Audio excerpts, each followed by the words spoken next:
தமிழ்நாடு உடற்கல்வியல் மற்றும் விளையாட்டு பல்கலைக்கழக உதவி பேராசிரியரால் கருக்கலைப்புக்கு ஆளான 23 வயது கல்லூரி மாணவி உயிருக்கு ஆபத்தான நிலையில் மருத்துவமனையில் அனுமதிக்கப்பட்டுள்ளார்.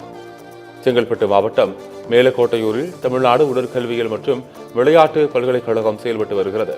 இங்கு உதவி பேராசிரியராக பணியாற்றி வந்த 45 வயதான ராஜேஷ்குமார் என்பவர் விடுதியில் தங்கி படித்த 23 வயது மாணவியை கர்ப்பம் தரிக்கச் செய்துள்ளார். பின்னர் கருக்கலைப்பில் ஈடுபட வைத்திருக்கிறார்.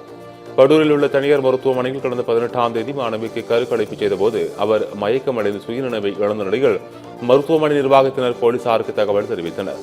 உடனே விரைந்த போலீசார் ஆபத்தான நிலையில் இருந்த மாணவியை மீட்டு மேல் சிகிச்சைக்காக சென்னையில் உள்ள தனியார் மருத்துவமனைக்கு அனுப்பி வைத்தனர். தொடர்ந்து தமிழ்நாடு உடற்கல்வியல் மற்றும் விளையாட்டு பல்கலைக்கழக உதவி பேராசிரியர் ராஜ்குமாரை கைது செய்து சிறையில் அடைத்த போலீசார் மாணவிக்கு தனியார் மருத்துவமனை கருக்கலைப்பு செய்தது தொடர்பாக மருத்துவத்துறைக்கு கடிதம் அனுப்பியுள்ளனர்.